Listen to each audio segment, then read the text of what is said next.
Buenos días a todas y a todas, a todos y a todas. Muchos de ustedes me conocen y saben que me siento muy orgulloso del patrimonio histórico de Ardales. Primero, porque nos hemos criado los niños y niñas alrededor de una cueva prehistórica, de una iglesia mozárabe, de 3 fortalezas medievales, de un puente romano, de unas presas, del Caminito del Rey y de un museo. Como si esto fuese lo normal en cualquier niño o niña de cualquier pueblo europeo. Ahora, con la perspectiva que me da la edad y mi responsabilidad política, me doy cuenta del privilegio que ha significado que un ayuntamiento como el nuestro nunca haya dado la espalda al patrimonio y haya mantenido un área durante 4 décadas, con un equipo volcado en una necesaria gestión de este magnífico legado cultural que hemos recibido de nuestros ancestros. Somos conscientes de que con la gestión no es suficiente. Por esto agradecemos a los investigadores que siguen con sus proyectos activos su esfuerzo científico y en el plano de la divulgación el gran esfuerzo del área de medio ambiente de la Diputación de Málaga por colaborar con la empresa local Ardalestur Ediciones, que ha materializado la publicación de los 2 libros magníficamente editados que apoyan el patrimonio incluido en la candidatura a Patrimonio Mundial de la UNESCO del Caminito del Rey y su entorno, con los estudios de 10 yacimientos prehistóricos del entorno del desfiladero de los Gaitanes y con la investigación sobre la iglesia rupestre mozárabe de Bobastro y los restos arqueológicos de la ciudad de Benjazú. Y es que frente a posturas que tratan de debilitarnos como candidatura a UNESCO, como proyecto cultural y como municipio que esconden intenciones egoístas de seguir siendo únicos a toda costa, nosotros, gracias a vosotros, investigadores como María del Mar Espejo, José Ramos, Virgilio Martínez Enamorado, Manuel Pimentel y Pedro Cantalejo, mantendremos un modelo de patrimonio social y no para las élites como referencia de nuestra forma de entender la cultura. Queremos agradecer a ellos, los protagonistas de estos años, los 2 libros que ponen en evidencia que el entorno de Caminito del Rey posee valores arqueológicos excepcionales, por su singularidad universal y por el hecho de que siguen siendo el soporte de nuestra identidad como pueblo. Ni Antequera, ni Álora, ni Campillos, ni Tebas, ni nosotros, Ardales, vamos a renunciar a un proyecto que nos sitúa justamente en un espacio que recibe más de 400.000 visitas anuales atraídas por su patrimonio natural e histórico.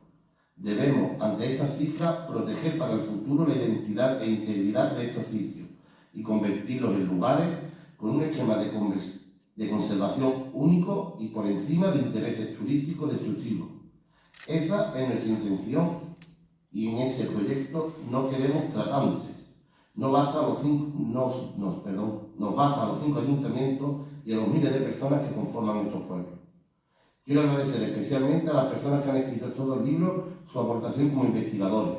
Y por último, agradecer al profesor de la Universidad de Córdoba, Juan Pedro Monferrer, el que haya aceptado venir a Ardales para hablarnos sobre la prehistoria que rodea la interesante época de Bobastro.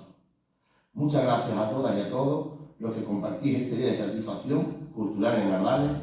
Le cedo la palabra a Pedro Cantalejo y yo me bajo para disfrutar de la presentación.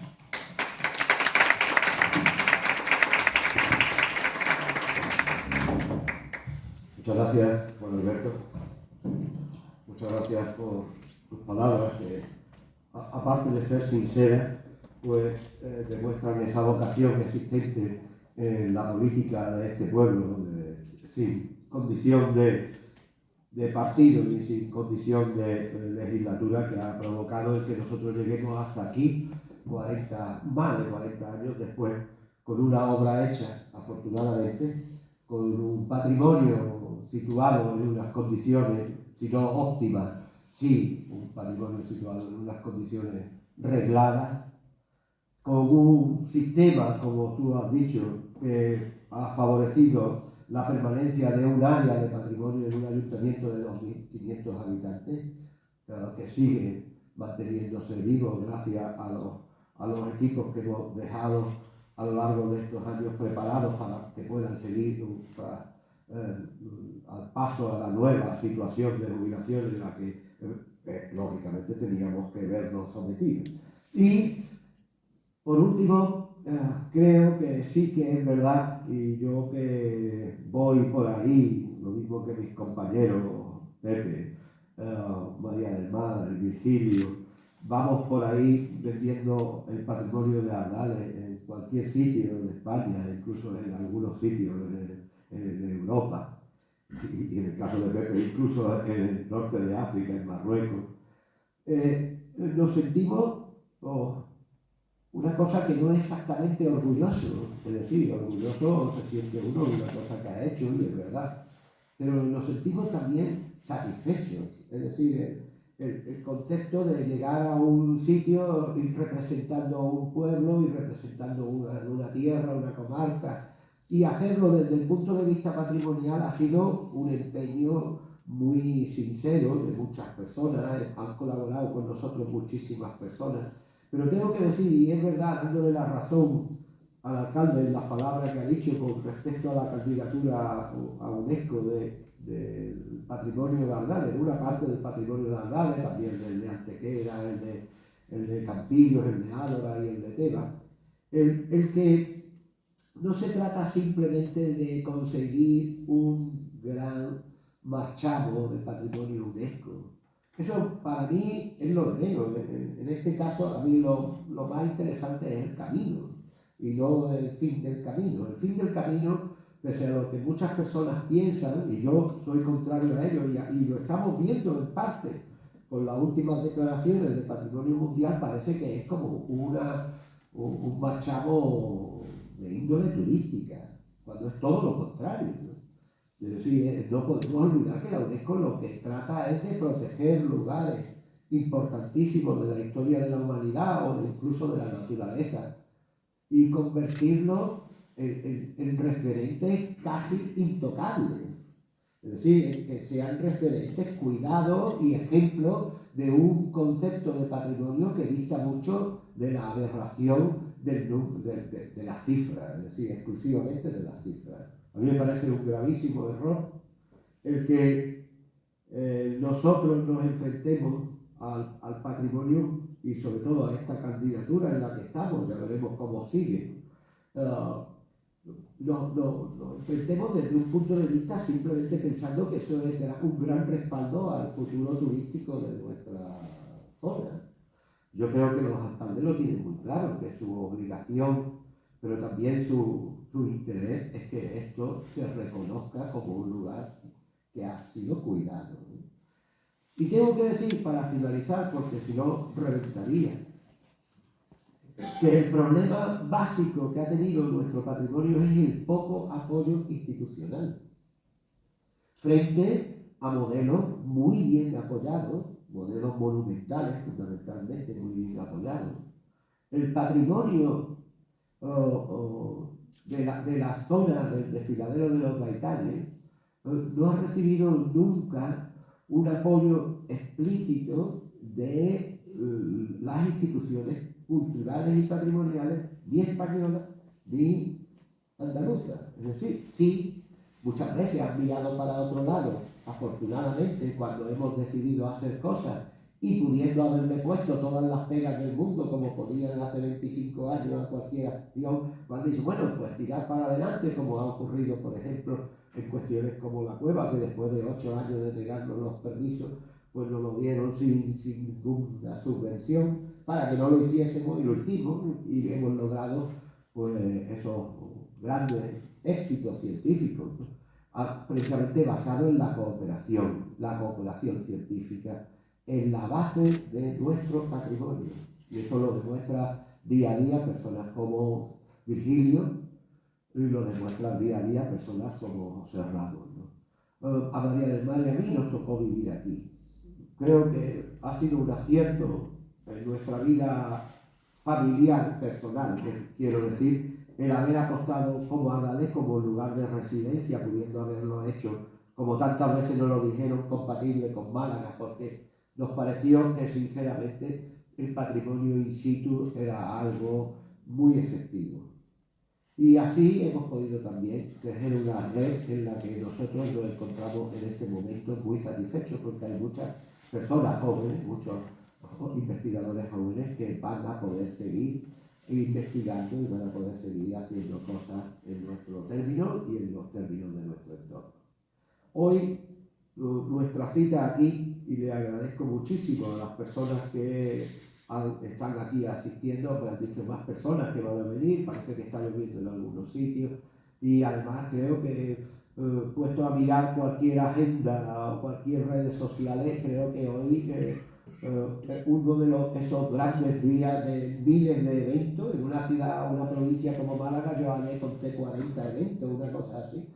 Creo que solamente Paco de la Torre podrá asistir a todos, o sea, los demás será imposible que puedan asistir a más de uno o dos. Pero lo que sí es cierto es que a nosotros nos toca hoy, por fin, lo hablaba con la concejal, con la auxiliadora, la concejal de Cultura nuestra, hoy por fin vamos a poder presentar los 2 libros que hemos publicado este año. Ha sido un esfuerzo de muchos años, porque los libros no se publican diciendo voy a escribir un libro, sobre todo un libro sobre patrimonio, no se publican diciendo voy a escribir un libro sobre patrimonio y lo hace en 3 meses. Nosotros hemos tardado 40 años en escribir estos libros, y esto a veces puede restarle cierto mérito, ¿no?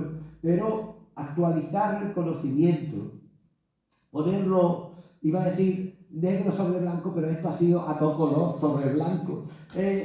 Una función casi heroica, es decir, de los autores, por supuesto, entre los que yo me cuento, y por eso estoy tan contento, y entre la editorial nuestra, que la verdad es que se siente profundamente satisfecha de poder colaborar con la difusión de este tipo de patrimonio en toda la provincia de Málaga.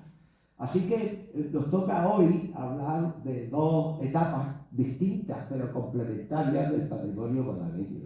La etapa más antigua será la etapa prehistórica, en la que hemos publicado 10 yacimientos que habíamos estudiado nosotros desde el principio de los años 80 hasta prácticamente los inicios del siglo XXI, y la iglesia rupestre y todo el entorno de lo que son las mesas de Villaverde y su hinterland, y su territorio, que abarca mucho más allá de lo que fue el gran, vamos a llamarle el cuartel general de esa revuelta mozárabe que hubo en este territorio, y de la que también nos sentimos muy orgullosos patrimonialmente. Entonces vamos a iniciar el acto. Yo le pediría a Virgilio y a Juan Pedro que si quieren quedarse bien, si no se marchan, porque lo que vamos a empezar tranquilamente es con el acto de presentación del libro de la prehistoria. Muchísimas gracias.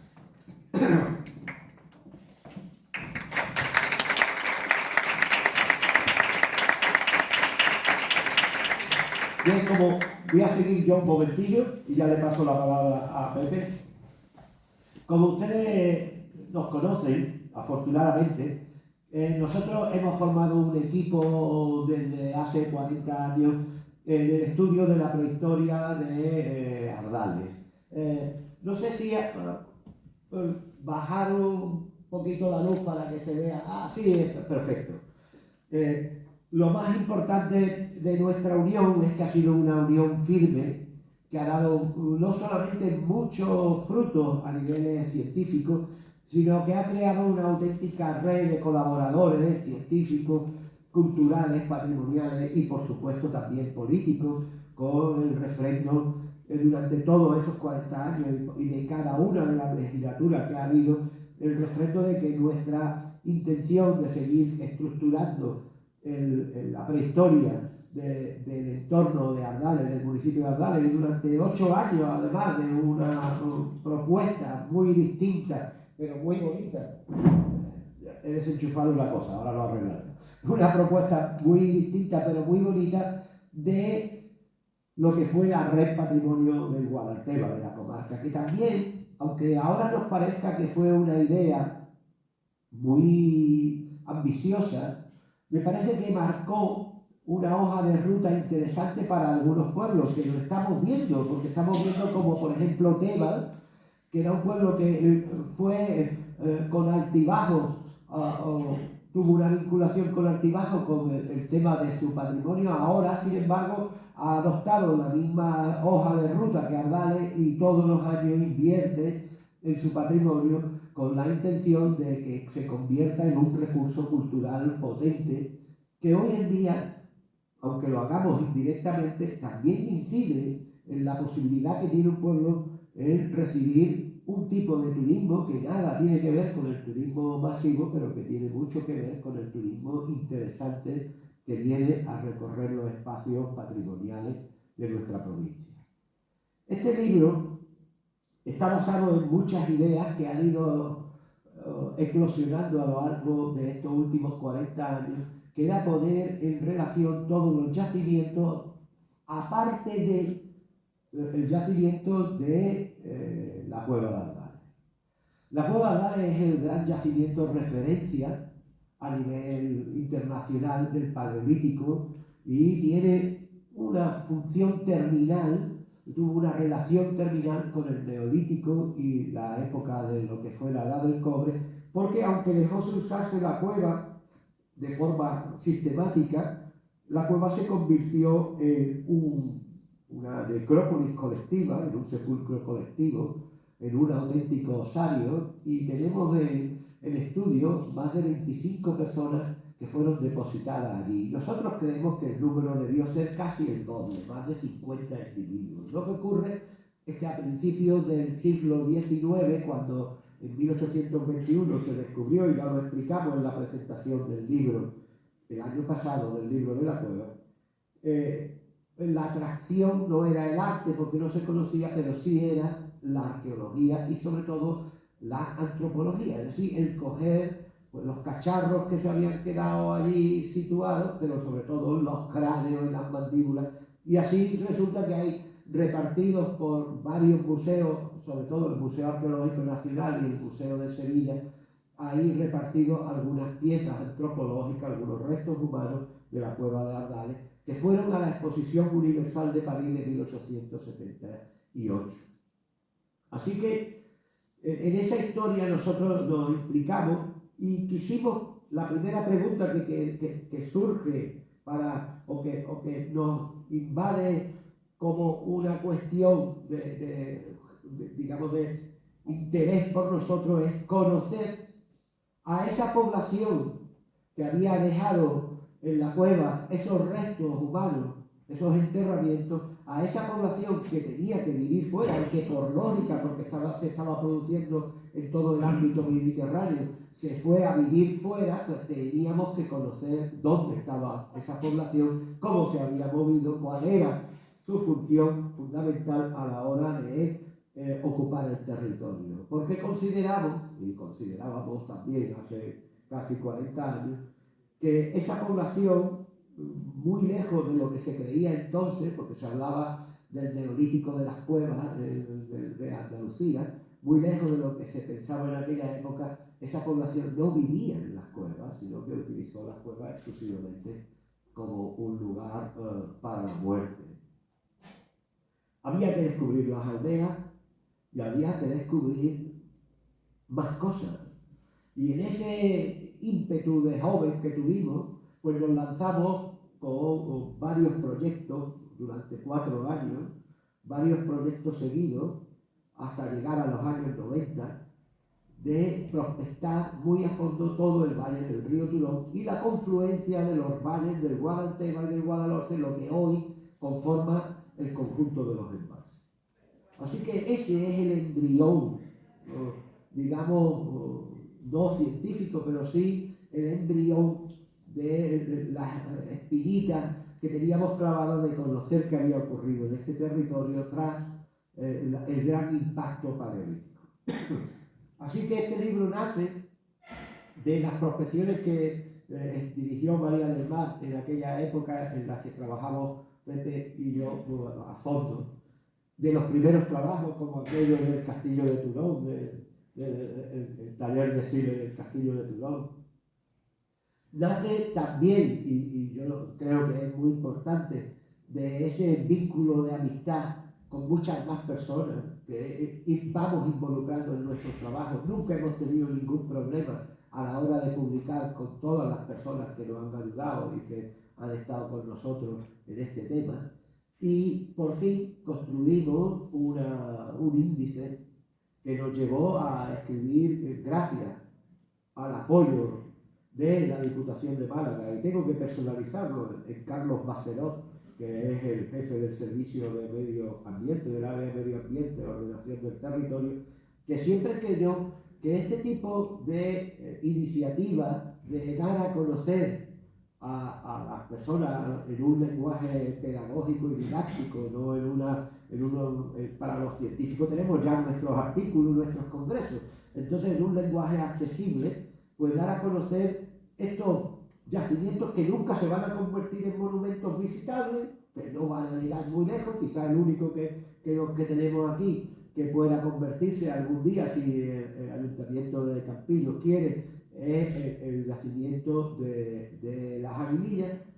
Pero lo que sí es cierto es que creo que hay un potencial cultural en eso. Y en ese potencial estamos trabajando en este momento. Y ahora, de esos 40 años históricos para nosotros de nuestra vida, me voy a venir hace pocas semanas, cuando de nuevo la Diputación nos ha propuesto, por primera vez en Málaga, será porque Málaga no es una provincia que tenga un patrimonio rico prehistórico, es quizás después de las provincias de Cantabria y algunas como Toledo y algunas como de Cataluña, como Tarraco y eso, que de la antigüedad tiene una de las mayores producciones, sobre todo prehistóricas, visitables, y nos ha propuesto que realicemos unas rutas por la prehistoria de Málaga, y la estamos terminando. La estamos terminando varios investigadores, entre los que afortunadamente también nos encontramos nosotros, y que está siendo un aliciente muy agradable, voy a decirlo así, por no confundir tampoco, muy agradable a la hora de decir, por favor, en el siglo XXI, y estamos haciendo el primer folleto de la prehistoria de Málaga, ¿no? ¿Es una paradoja? No lo sé, pero lo que sí es cierto que es cierto, es decir, que estamos ante una sociedad que todavía no ve en la prehistoria, sí ve a sus orígenes, pero no ve una identidad patrimonial. Es decir, todavía se identifica con la prehistoria como un lugar exótico cuando va a ver una cueva o cuando va a ver un dolmen, y no lo hace como un esquema propio de identidad que tenemos. Es decir, que podemos decir que Málaga es uno de los principales territorios prehistóricos del mundo.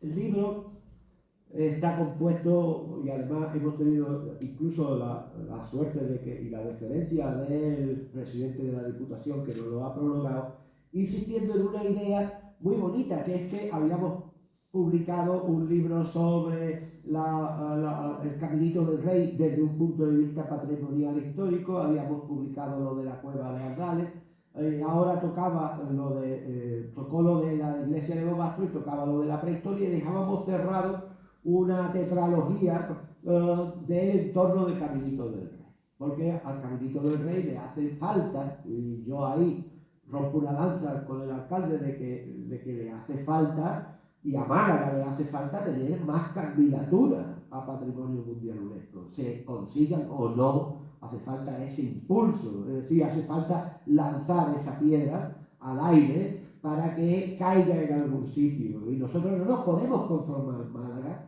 con haber conseguido una candidatura a UNESCO. Tenemos que intentar vender, y lo digo desde un punto de vista parece comercial, pero no lo es, intentar vender el potencial científico, arqueológico, patrimonial, de territorio, de paisaje que todavía conservamos con derecho a ser protegido internacionalmente. Hemos conseguido en este año un salto cualitativo muy importante con la declaración de Parque Nacional de la Sierra de las Nieves. Me parece un salto muy, muy importante para la provincia de Málaga, pero tenemos que conseguir muchas más cosas. La provincia de Málaga tiene un aliciente extraordinario, y el Museo de Málaga es un lugar que a mí me parece ciertamente mejorable, pero sorprendente. Es decir, es mejorable porque tiene un concepto muy cuidado, aunque muy clásico, de su exposición, diacrónico puro y duro, es decir, se va desde lo más antiguo a lo más moderno, pero en ese concepto fácil, pues esconde algo que me parece maravilloso. Que es que uno empieza con una mandíbula neandertal de hace 50.000 años y termina con los herederos de Picasso. Es decir, hemos estado todo el tiempo en una situación geográfica privilegiada. Y eso nos ha llevado, lógicamente, a compartir esta tierra miles de generaciones con personas importantes que han dejado su huella. Su huella, aunque sea simple y llanamente a la hora de fabricar una redoma medieval que ahora está en el museo, es decir, o beberla, ¿no? Haber bebido en ella. Es decir, que a veces el paso del tiempo nos deja sorpresas sorprendentes, sorpresas tan interesantes como que cosas muy importantes han desaparecido y cosas muy cotidianas se han convertido en piezas musealizables. Entonces, el Museo de Málaga a mí me parece muy relevante a la hora de componer una historia de nuestra provincia, se parta de donde se parta. Y lo digo porque muchos de los materiales que nosotros hemos estudiado, pues, están depositados en el Museo de Málaga. Y hay una enorme cantidad de vestigios, de yacimientos que no están ni siquiera figurando en el libro, pero que forma parte de la carta arqueológica de este municipio. Creo que estas cosas son muy importantes a la hora de comprender cómo se fraguó la vida en un territorio como Ardales. Yo voy a ir terminando, porque lo único que quiero decir es que me parecía incompleto, nos pareció incompleto, abordar la historia del entorno del Caminito del Rey sin contar con los yacimientos referentes del territorio que nos rodea. Hoy se llama término municipal de Teba, término municipal de Campillo, de Álora, de Antequera, pero entonces conformaba un único territorio que era absolutamente estratégico. Es decir, nos encontramos en la unión de tres valles, uno que viene, el Guadalhorce, que viene del extremo oriental de nuestra provincia, desde el puerto de los Alazores, y recorre todo lo que es el sistema bético por la parte norte y además entra en lo que son la auténtica depresión de Antequera hasta llegar al embudo natural que fue el desfiladero de los Gaitanes.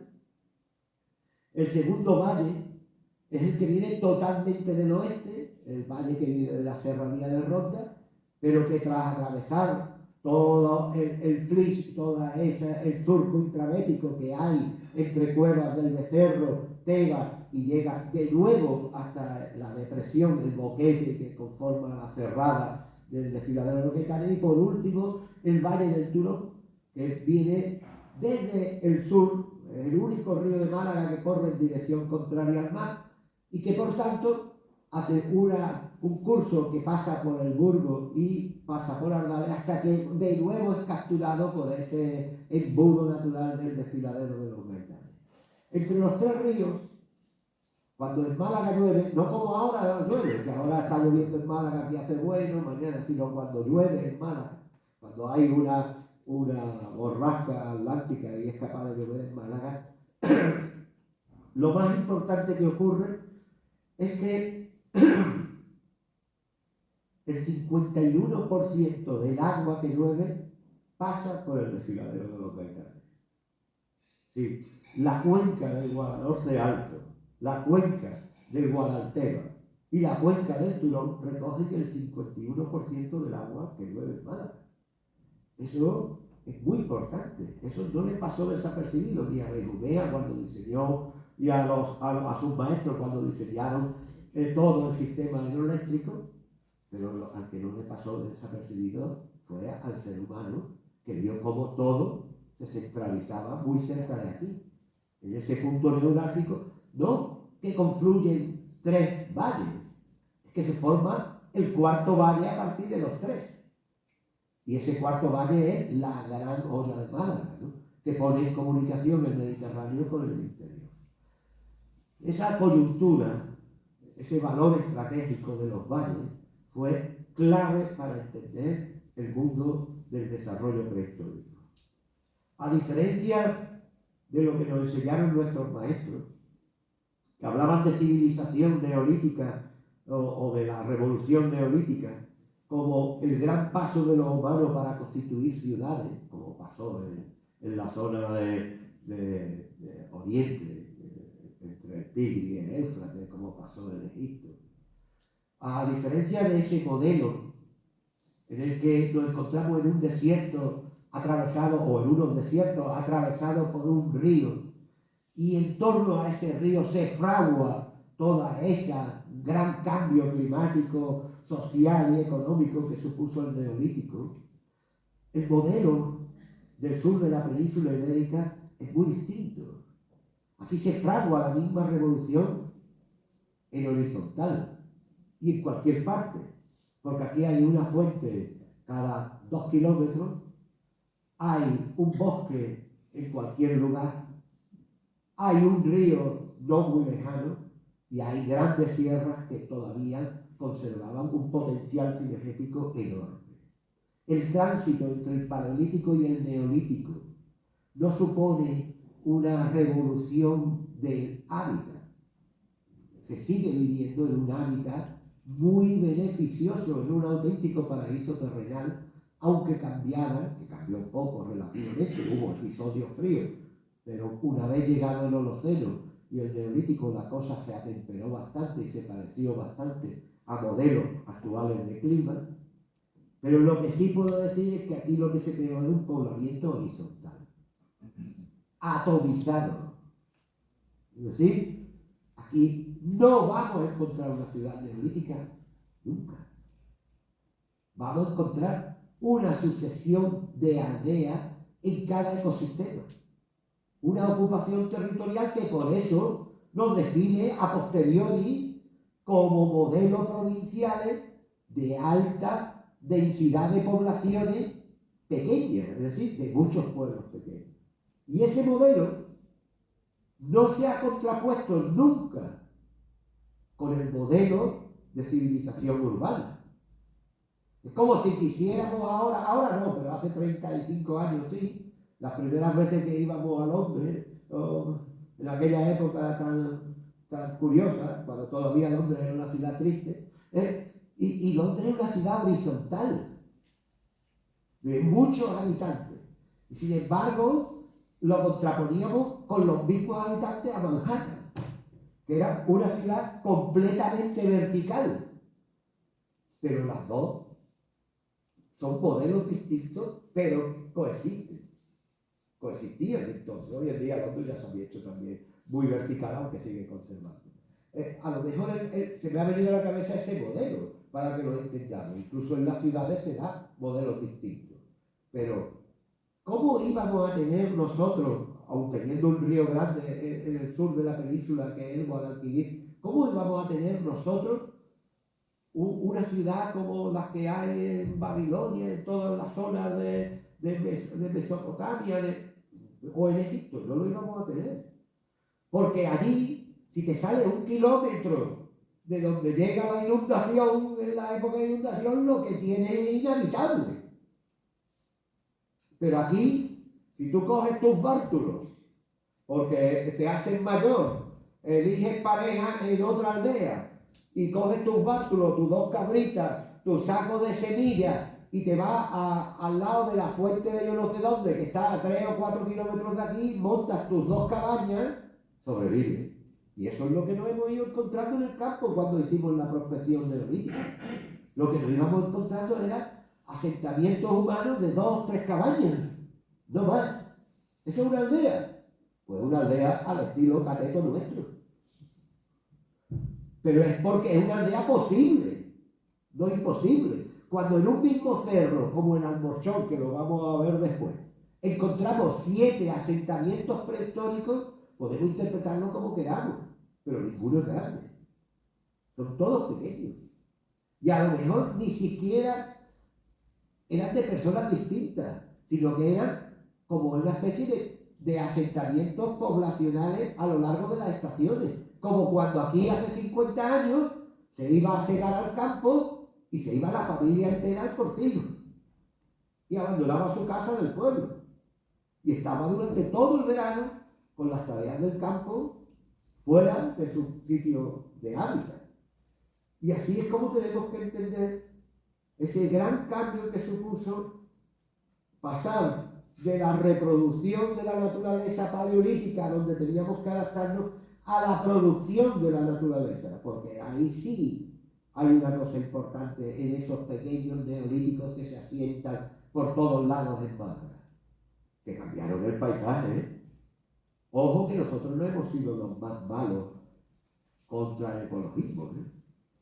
Que los bosques se quemaron y entonces se arrasaron, que se aprovecharon terrenos que estaban dedicados a lo forestal para ponerlos en producción y que se realizaron las primeras grandes erosiones fluviales que se tiene constancia, que rellenaron todas las cuencas mediterráneas en la desembocadura de sus ríos, transformándolo entero. Málaga, desde que pasa uno el parque tecnológico hasta donde está ahora la playa, es un relleno de esta época, del Neolítico y posteriormente. Es decir, la playa llegaba hasta Cártagena. Y desde ahí, ¡fua!, todo eso son dunas, todo eso son rellenos cuaternarios. Así que, ojo, porque cuando explicamos el Neolítico de aquí, a lo mejor estamos explicando una cosa completamente distinta del Neolítico de los libros, de las grandes enciclopedias que ya no se venden, pero donde nos lo explicamos así. Y eso es lo que hemos querido poner en estos libros de divulgación concreta sobre un territorio de Málaga, pero que yo creo que forman parte de un modelo explicativo que a lo mejor se podía empezar a estudiar de la misma manera en otras muchas partes. Le cedo la palabra a Pepe, que va a comentarnos los contenidos de este libro a nivel de cada uno de los yacimientos. Puedes pasar incluso con este y puntear si quieres. Yo incluso, bueno, me quedo por si hablamos del arte un poco, ¿no? ¿Hay algún responsable? Porque es que nada más que te veo a ti, es que yo creo que está puesto el aire, ¿no? Sí. Yo creo que sí, porque esto ha alcanzado aquí temperaturas de la parte media del frigorífico de mi casa.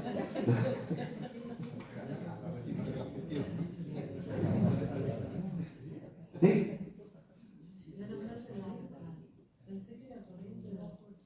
¿Qué va? Está todo cerrado, pero...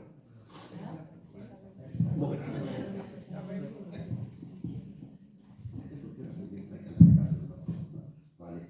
Buenos días, muchas gracias al señor alcalde, al ayuntamiento. Es una alegría compartir este acto, por supuesto a Pedro Cantalejo, a Mar Espejo, a la editorial Ardares Tour, y también compartirlo con los compañeros, con Virgilio Martínez, gran amigo de larga trayectoria, y con el profesor Juan Pedro Monferrer. Con la presentación de este libro, y voy a tener que en esta fase ir rápido, para mí es muy emocionante. Como ha indicado Pedro, estamos vinculados a este terreno desde mediados de los años 80, ¿no?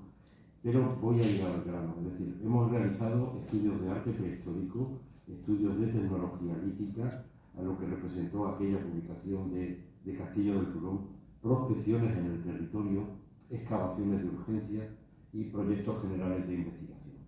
En el fondo, en Ardales y en nuestra dedicación, ya somos veteranos, pero podemos verlo con perspectiva, creo que hemos desarrollado un modelo alternativo de cómo se puede hacer de otra forma la arqueología. En principio hemos hecho investigación de base, que es fundamental para cualquier proyecto. Ha habido gran preocupación por la conservación de los sitios, pero en paralelo, y siendo investigadores, hemos intentado una difusión que nos gusta el concepto socialización. Es lo que estamos haciendo hoy y es el resultado del libro. Y aunque en paralelo, evidentemente, como investigadores, como profesores, hacemos publicaciones científicas. Pero lo vemos todo relacionado, porque este patrimonio que Pedro ha explicado, los sitios del Almochón, estas aldeas neolíticas, la Higuera, a Puerto de las Atalayas, es que constituyen un patrimonio frágil, pero muy importante. Es la historia de este poblamiento, de este territorio. Y tenía que ir todo unido, no son los grandes monumentos, es la vida cotidiana. Eso se relaciona claramente con una posición teórica. nosotros trabajamos desde, hay muchas teorías en arqueología, sigue habiendo mucha arqueología tradicional, solamente descriptiva de objetos. Parece que desde el mundo british, anglosajón, la ciencia, que es técnica, se hace como si fuera método, y ahí están todas las variantes de New Archaeology. Las técnicas son de dominio de todos los arqueólogos, carbono 14, uranio, torio, y que sea una arqueología eminentemente científica, la podemos hacer todos, ¿no? Hay visiones estructuralistas que van sobre todo a la ideología, pero nosotros al hacer la arqueología social nos interesan problemas económicos, sociales e ideológicos.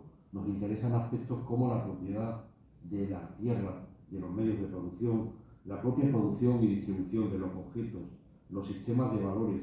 Al cabo es la vida cotidiana que en estos ejemplos arqueológicos se puede valorar en parte, no solo con la descripción de los objetos, sino con la aplicación de técnicas, por ejemplo, la funcionalidad, las huellas de uso, sobre todo para ver para qué han servido esos elementos líticos, esas piedras que solemos encontrar.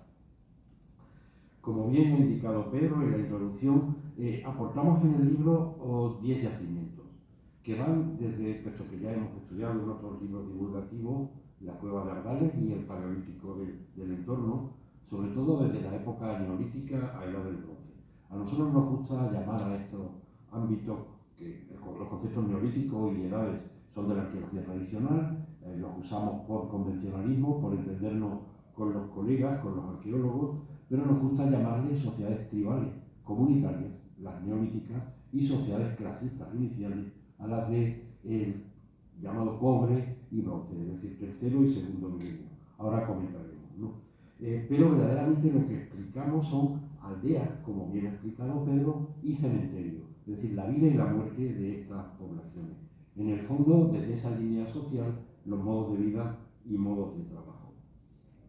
Y todo en el ámbito aquí del Guadalteba, y en esta pretensión, en este objetivo de generar esta ruta y estos centros de interpretación que en el fondo van con esa línea claramente social.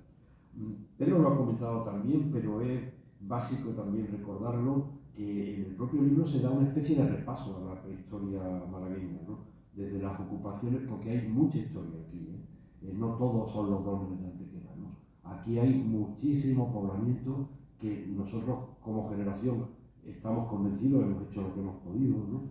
Pero hay recambio, ¿no? Y vienen gente joven.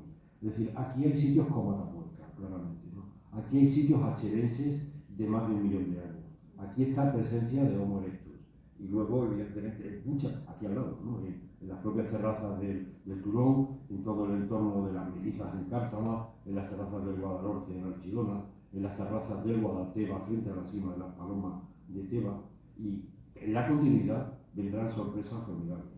Está el gran mundo de Neandertales, ¿no? Que lo tenemos muy bonito en Cueva de Ardales, encima de las Palomas, pero que Málaga es un territorio muy rico, ¿no? Con la araña, sitios como en la Sarquía, como Tajo de Doña Ana, Zazarraya.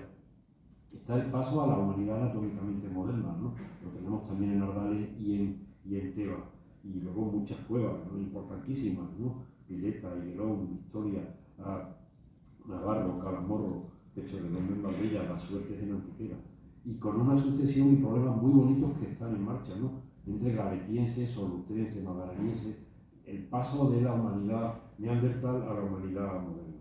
Y luego toda esta gran riqueza que lo refleja este librito, ¿no? Y lo que representa el neolítico y la prehistoria reciente, pero viéndolo en esta perspectiva de la vida, la muerte y el arte, ¿no? Como modelo básico, ¿no?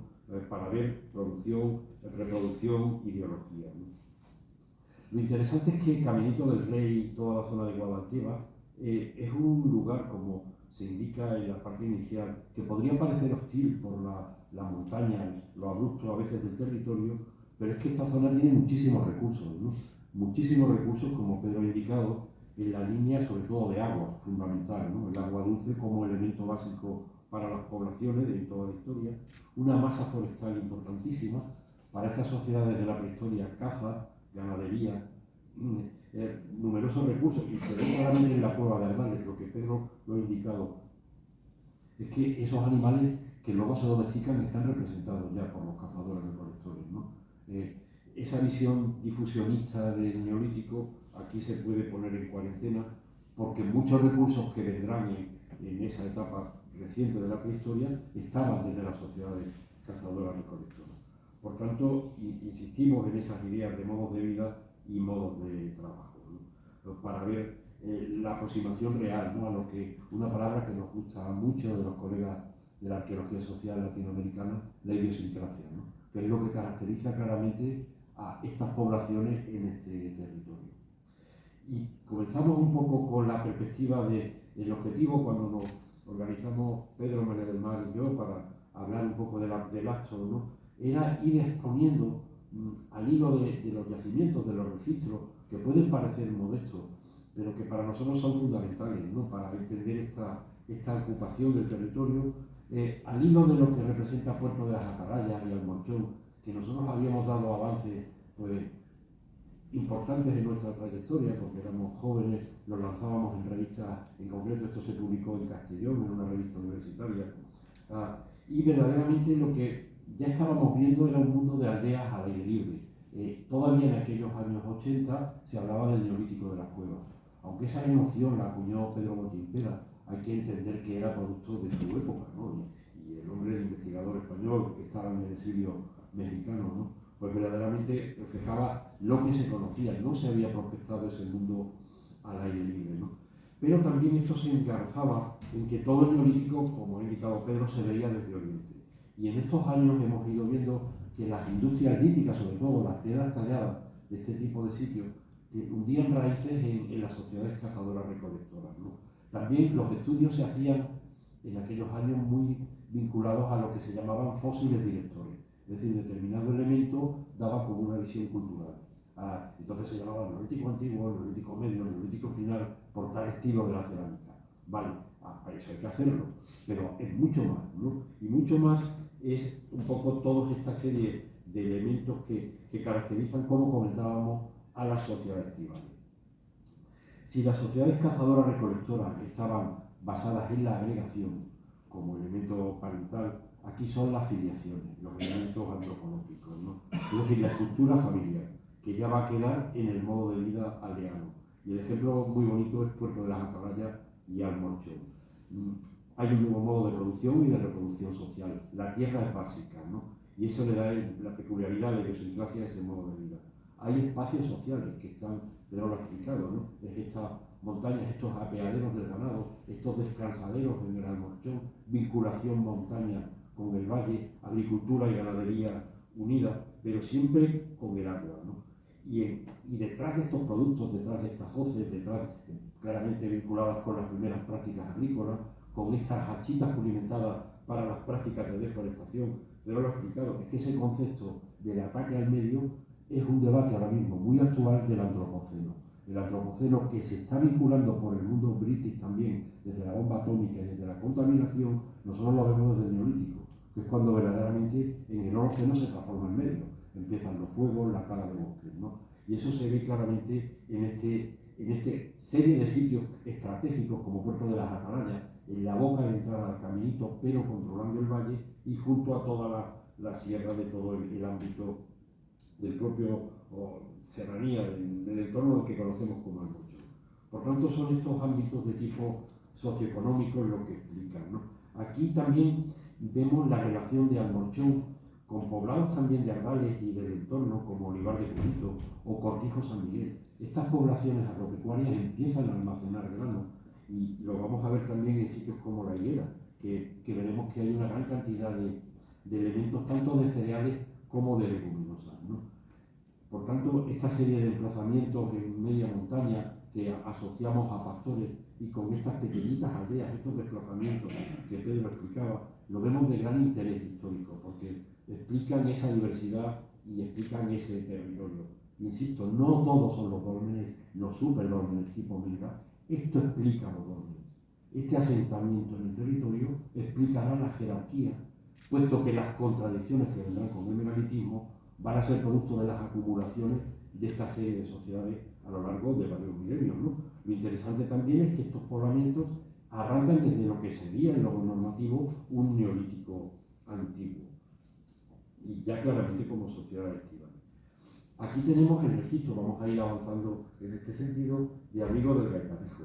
Este está en medio, claramente en medio del caminito, fue también encontrado por Vela, por José Antonio Molina, compañero, todas estas trayectorias arqueológicas, que nos mostraría otro modo de vida y de trabajo, puesto que aquí estaríamos ante prácticamente pescadores, ¿no? Y gente que aprovecha la pesca fluvial. Hay una aguja realizada en salmón, es muy interesante, muy curiosa, ¿no? Sí, para verla, Pedro, porque verdaderamente un objeto, sí, en el anterior, es un objeto, ahí la tienen, ¿no? Con esta serie de elementos, es decir, son definir estas poblaciones a veces que se dice para el neolítico agropecuarios, ¿no? Vale, pero siguen siendo cazadores, siguen siendo pescadores, ¿no? Y estas evidencias y esta vinculación, un abrigo que puede ser un arco estacional, nos marca esta riqueza del patrimonio que puede ser modesto, pero históricamente de grandísimo interés, ¿no?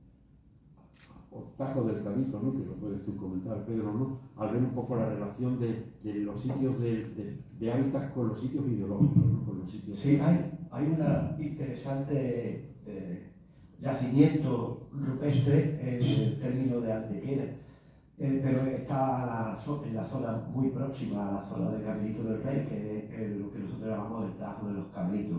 Es un lugar que tiene arte rupestre, también tiene una piedra hincada y un microasentamiento en el entorno más bajo. Es decir, se produce en altura, se produce el arte, en media ladera la piedra hincada donde va el sendero, y en la parte más baja agrícola hay un asentamiento, un modelo de explotación de ese territorio muy curioso. Ahí se ve la piedra hincada, una foto exenta, es decir, para que se vea el tamaño de la piedra, es bastante grande, y digamos, los dibujos, las pinturas rupestres de tipo esquemático antiguo, de tipo neolítico. Claro, sí, claro. Lo que Pedro comenta son los melides. Esos melides es que están encarnados, por ejemplo, y son claramente del arte más antiguo, ¿no? Estamos hablando de séptimo, sexto milenio, ¿no? Dentro del arte ya holoceno. Como ven, va dando una idea de todo este poblamiento. Cerro de la Higuera. Avanzamos un poco cronológicamente y ya nos situamos entre el quinto milenio, pero lo que estamos dejando ante un almacén. Y es muy sorprendente lo que aportan hoy las técnicas, como comentamos, porque aquí lo que hay son cereales y leguminosas. Porque hay, por ejemplo, almorra, hay especies de ancestros de habas, ¿no? Una producción y un almacenaje que va a haber otro sitio también muy bonito aquí en el entorno, Cortijo San Miguel, aquí a las afueras de Ardales, pero que nos hablan de estas aldeas que empiezan ya a tener acumulaciones de excedente, ¿no? Y también una diversidad artesanal con el sílex, indicios claramente de todo de las artesanías textiles, y comienza una producción muy importante en la zona de la talla y de la cantería del sílex, que va a ser luego distribuido a otras zonas. De nuevo, hay en el término de Álora, hay una serie de yacimientos, hasta 8 abrigos rupestres, que conservan arte neolítico, muy espectacular. El emplazamiento se sitúa en 3 espacios distintos de un mismo cauce fluvial, le llamamos Las Aprietas, Hernijo y Valsequillo. Es un afluente del Guadalhorce, en la parte de las areniscas compactas que hay ahí en la zona prácticamente del campo de cámara. Y además jalona el espacio más al oeste de toda una serie de pinturas rupestres que están en lo que es el entorno, en el arco montañoso de Málaga que rodea la depresión de Málaga. Por una razón u otra, todos esos sitios agrícolas se vieron favorecidos por una importante implantación de elementos simbólicos. Es decir, hubo una importante cultura gráfica en todos los que son pueblos como Álora, pueblos como Almojía, pueblos como Casabermeja, y llega hasta pueblos como Periana, ¿no? Y en todo ese largo corredor natural que es el campo de cámara, que divide entre los montes de Málaga y las sierras béticas fuertes, como es el puerto de las Pedrizas y demás, lo que hay es una implantación de pequeñas aldeas, de dólmenes y que como elementos funerarios no tan grandes como los de Venga, y de elementos simbólicos como son estos abrigos. En este caso, en el sitio de Ánora se conserva una serie de abrigos con más de un centenar de figuras antropomorfas, es decir, de representaciones humanas, pero también miles de otros signos en todas partes. Es una colección extraordinaria que no está visitable, pero que se puede recorrer a poco que uno quiera de verdad lanzarse al campo a hacer un recorrido de senderismo cultural, ¿no? En estos sitios es muy curioso porque ahora mismo se está haciendo, y yo sé que Virgilio está haciendo un estudio importante de como más personas, más compañeros y más investigadores e investigadoras, está haciendo un estudio importante de la Peña de los Enamorados como un elemento, incluso llega a ser un elemento simbólico en el paisaje, en el territorio, pero es que en Ánora se da en una de las zonas de los abrigos naturales, que hay una peña que tiene simboliza una cara humana, en este caso no de perfil como en el caso de la Peña de los Enamorados, sino absolutamente de frente. Y todo está lleno de grafía, tanto solares, antropomorfos, dibujos de personas, como de elementos gráficos, simplemente signos abstractos, puntuaciones hechas con los dedos y demás. Un mundo simbólico que se ha estudiado por separado cuando se ha estudiado el neolítico en Málaga, es decir, Málaga se ha estudiado el neolítico de los yacimientos de hábitat, se ha estudiado el neolítico de los enterramientos y se ha estudiado el arte rupestre, cuando lo que conforman realmente es un concepto territorial de ocupación humana. Y además, de lo que comenta Pedro, se ven los modos de vida, porque están por un lado las mujeres y están los hombres, ¿no? Y están hombres, por ejemplo, con voces, ¿no? Y algunas prácticas cotidianas, ¿no? Que es de gran interés.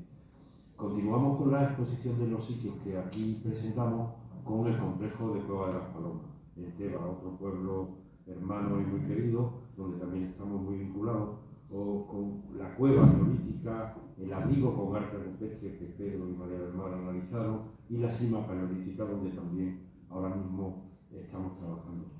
Verdaderamente sensacional el CARS de Palomas, ¿no? La cueva que había sido investigada por la Universidad de Málaga en registros de la prehistoria reciente de neolítico y calcolítico, y ahora la cima con esta riqueza, con una, no es el lugar, el momento, pero si lo comentamos, la secuencia igual a la de Ardales, ¿no? Y parecen que son poblaciones sincrónicas de tanto de neandertales como de humanos anatómicamente modernos.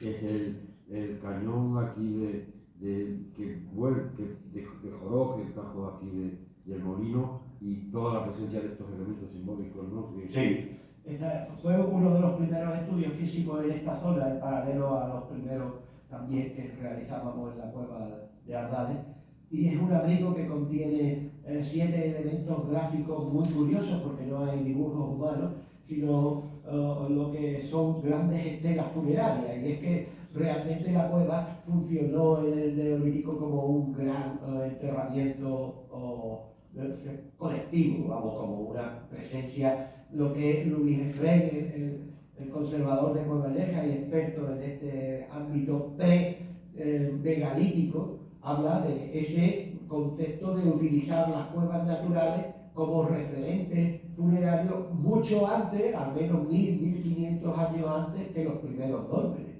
Y entonces, a veces nos tenemos que plantear qué son los dólmenes. Es decir, si los dólmenes son, en el fondo, una reconstrucción, una repetición de una cavidad, pero artificial, en espacios donde no hay cuevas naturales. Pero es que realmente se pudo seguir muy bien el tránsito, y el arte está presente en estos enterramientos de la época neolítica en la Cueva de las Palomas y en la zona del complejo de las Palomas, que, como ha dicho Pepe, ahora ha cambiado completamente el asunto porque ha remontado 50.000 años las ocupaciones humanas de este complejo de Teba. Claro. Y ahora llegamos aquí al tercer milenio en este proceso histórico, ¿no? Al poblado como el Mirador y a la necrópolis del Parque Ardales, ¿no? Y esto nos lleva, como comentaba Pedro, al mundo megalítico, ¿no? El mundo megalítico es el trabajo de la colectividad, es dotar de monumentalidad a un sepulcro, y que conlleva sociedades que todavía son tribales, porque en el fondo son panteones comunitarios, pero donde hay procesos ya complejos, ¿no? De trabajo, de cantería, de subsistencia, de programar todo el elemento ideológico, puesto que suelen tener pinturas, grabados, de la propia deposición de las inhumaciones, prácticas sociales post-funerarias, porque a veces se vuelven a reocupar estos dólmenes, y en el fondo lo que está marcando este mundo megalítico, aquí en concreto del sepulcro de Parque Ardales, ¿no? Un poco más avanzado con elementos de Punta Palmera, de Punzón, pero que están en la base de los dólmenes del entorno, pues la acumulación de excedentes. Al final son sociedades tribales, parentales, todos trabajan para todos, pero empieza la contradicción de que una pequeña élite se apropia del trabajo de todos y se quedan con los elementos de beneficio. Estamos claramente en el inicio de la jerarquización social, que va a comenzar en este entorno en lo que se va a llamar ya calcolítico el paso a tercer milenio. Eso va el mundo de la muerte, como siempre, con el mundo de los vivos, con un poblado muy interesante, ¿no? El del Mirador, aquí en Ardales, muy conocido por el restaurante junto al pantano, pero que verdaderamente nos habla de los poblados calcolíticos, que pueden estar en algunos casos hasta fortificados, con elementos también de decoración, indicios claramente de acumulaciones de excedentes, prácticas de artesanías textiles, las prácticas líticas, y verdaderamente nos marcan este paso que, para que se sitúen ustedes, esto es milenario, ¿no? A nivel de Andalucía, ¿no? Lo representa ese ámbito cultural que para algunos autores, como el profesor Osvaldo Arriaga, Francisco Nocete, nosotros nos situamos en esta línea, constituyen ya el inicio de una jerarquización prácticamente preestatal, ¿no? El territorio es formidable, ¿no? Del Mirador y de la parte Sí, es el primer cerro que tenemos metido en el pantano, en esta vista aérea. En ese primer cerro es donde se situaba el poblado, que llegaba, mejor dicho, muy cerca, y tras el propio restaurante actual. Claro. Vamos a otro mundo, avanzamos hacia lo que sería en los conceptos normativos calcolítico final, inicio de la Edad del Bronce, y estamos en ese marco que aquí es además muy interesante y tiene que ver con el siguiente enclave que exponemos, el mundo del colectivo de tipo necrópolis de Aguililla con el mundo de las cistas de Edad del Bronce, porque pensamos, y estando también Virgilio, hemos realizado estudios en pizarra de las necrópolis, que aquí en este territorio estamos en la frontera de Larga. Esto es un tema bastante gordo dentro de la prehistoria andaluza, que va a tener mucho juego futuro, que se ha avanzado más hacia el levante, porque el Largar, recuerden, está en el núcleo de Almería, ¿no? De la zona de Antas, de Cuevas de la Almanzora, de Vera, de la desembocadura del río Agua, del río Antas, ¿no? Pero que estudios de la Universidad de Alicante lo han llevado prácticamente hasta el Vinalopó, y hoy incluso algunos autores, ¿no? En la Almolaya, por ejemplo, el grupo de Vicente Llull, hablan incluso de la Roya de Occidente, lo cual sería también discutible, pero se ve la periferia de Largar hacia Alicante, ¿no? Pero es que pensamos que la periferia de Largar occidental está en este entorno, es decir, el mundo de las cistas, pero curiosamente las cistas que están en el embalse, aquí en Ardales, en Morenito, Raja del Boquerón, tiene frente el mundo de la campiña. Este es el mundo de la campiña del Guadalquivir y están sincrónicos. Es muy interesante. Estaríamos ante una auténtica frontera. Las Aguilillas es sorprendente. Se pudo excavar también por nuestro equipo. Está en Capillo, una tumba está en Ardales, en términos de Ardales, ¿no? Pudimos excavar 7 enterramientos. El más Pedro Ángel Recio, al que recordamos con mucho cariño también, y yo mismo con un equipo amplio de jóvenes, ¿no? Son ejemplos muy bonitos, ¿no? De corredor, antecámara, cámara y nichos laterales. Vamos a ver los mapas. Sí. Pues bueno, hay distintas vistas. El libro está muy bien documentado, vamos, está muy bien, que hemos intentado que esté muy bien documentado, con fotos incluso de la época de las excavaciones, con fotos del arte rupestre, con todo el mundo que supuso el encontrarnos en el año 91 y excavar en el año 94 7 tumbas que no habían sido nunca documentadas, y entonces pudimos documentar 51 enterramientos con la información que en aquellos momentos disponíamos. Hoy tenemos mucha más información antropológica y muchos más datos, y sabemos que no se enterró ningún cadáver dentro de las tumbas de Aguililla en disposición anatómica, los enterramientos se realizaban fuera, proceden de al menos 2 aldeas distintas, es decir, que los individuos que estaban allí no vivían todos juntos, aunque estuvieran todos juntos en la misma necrópolis. Parece que la necrópolis fue una necrópolis no solamente colectiva en esos panteones, sino perteneciente a distintas tribus, y lo que se trasladaba al interior de la necrópolis eran paquetes con huesos. Muchas veces los cráneos iban pegados a las paredes, pegados a lo que eran los recintos dentro de las hornacinas y las cámaras funerarias, y los huesos largos y muchos huesos rotos, incluso después de muertos, se ponían delante, junto con muchas piezas, muchos cacharros de la vida cotidiana, como eran las herramientas, muchísimas cerámicas, muchos vasos de cerámica de todo tipo, y los grandes cuchillos de sile. Ahí se ve, Pepe. Sí, la infografía, estamos verdaderamente muy contentos porque sobre los dibujos antiguos se han hecho modelos que quedan muy dignos, ¿no? Y verdaderamente las agrupaciones, esta es una necrópolis tipo Arcaide, la de Antequera, que es prácticamente sincrónica, y o la de Cabra, ¿no? Que excavan los colegas canarios. Sí. ¿No? Es el mundo claramente del Bajo Guadalquivir, es el mundo de Carmona, es el mundo también de Valencina, y que llega hasta estos entornos del subbético, pero atentos frente al ámbito de la verdad. Esto cronológicamente lo tenemos bien datado, es de 3.500, 4.500 antes del presente, y verdaderamente es un panteón funerario de una sociedad ya claramente clasista, aunque mantiene todavía una herencia parental. Es decir, los ecos de la rivalización neolítica perdura todavía porque son claramente familias, pero verdaderamente están por tanto los conceptos de herencia, de bienes de prestigio, con elementos materiales, como decimos, de gran calidad, puesto que hay indicios de campaniforme, indicios de estos primeros elementos metálicos.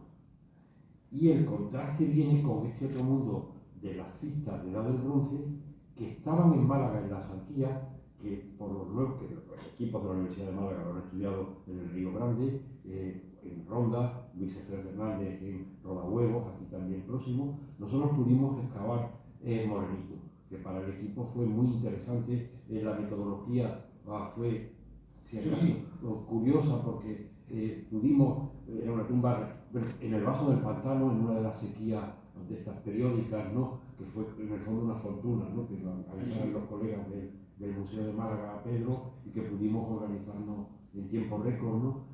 Aplicando técnicas, éramos jóvenes, pero creo que se hizo correcta, ¿no? Excavar al exterior no era como muchos colegas en aquel momento ir a jugar, no había que estudiar la arquitectura, cómo se construía. Se generó también una documentación que con las técnicas infográficas actuales pensamos que son muy dignas, ¿no? También, ¿no? Y con un ajuar de gran interés, también con varios enterramientos, pero es el mundo ya individual, es el mundo que se ha roto la familia nuclear y ya es la familia monogámica o hombre, mujer, hijo, en una estructura que marca esa jerarquización. Y el ejemplo claro de poblados como Fuente Álamo, en Cuevas de la Almanzora, Argar, en Antas, que tienen diademas de plata, elementos de oro, grandes elementos de prestigio, aquí en la periferia siguen habiendo elementos de prestigio, fíjense como los elementos metálicos, ¿no? Elementos metálicos que solo no tiene la élite, ¿no? Puñales de remache, punzones, de elementos ya de una metalurgia cobre arsenicado. El estudio que nos hizo Juan José Durán de los metales procedían de la zona de Huelva, y verdaderamente estamos en este marco que trabajamos también en esa línea de verlo como periferia algárica, en la línea de la interesantísima necrópolis de Pizarra, que también se está ahora renovando, ¿no? Por tanto, lo que estamos aquí, junto a una serie de tumbas que Pedro y María del Mar tuvieron y hemos seguido también, Raja del Boquerón, Lomas del Infierno, es el mundo, pero curiosamente estas citas están al otro lado del valle, frente a las Aguilillas. Es de gran interés y pensamos que estamos ante una frontera, claramente, ¿no? Del mundo del segundo milenio. Sí, hablamos en torno a 1500, 1600, 1400 antes de Cristo. Es muy curioso porque territorialmente se ven los dos modelos. Si uno está en Aguililla y está fuera de una tumba, ve el vaso del embalse y está viendo los sitios de las tumbas de este tipo argárico. Y sin embargo, si nos vamos a Morenito y miramos hacia el norte, estamos viendo los túmulos de las Aguilillas, de ese modelo de cuevas artificiales tipo Guadalquivir. Todavía no sabemos claro, ¿no? Realmente, Pepe, el por qué conviven aquí. El concepto frontera, que parece que en muchos casos es que nos divide, pues, a lo mejor aquí era el punto de conexión de esas dos grandes mentalidades protoestatales que se realizan al final de la prehistoria en algunos sitios del sur de la península y del Mediterráneo. Entonces tenemos la suerte, que creo que es una suerte, de compartir en el mismo valle y a menos de 2 kilómetros los dos espacios funerarios. Es de un interés enorme. Todavía ayer hablábamos Pepe y yo por teléfono de la necesidad de seguir haciendo dataciones, como hemos hecho últimamente muchas, a todo este mundo funerario, porque nos tiene que dar, tenemos muchas fechas, pero necesitamos todavía más fechas para poder contrastar casi kilómetro a kilómetro qué pasó en cada momento. Si fue una sustitución, si fue una convivencia, si fue otro mundo más conflictivo, porque no lo sabemos. Lo cierto es que, como ha dicho Pepe en Aguilillas, y el estudio antropológico de Aguilillas, muy bueno, y el estudio antropológico también de Morenito, denotan esos dos modelos completamente distintos. Mientras en un lugar como Aguilillas,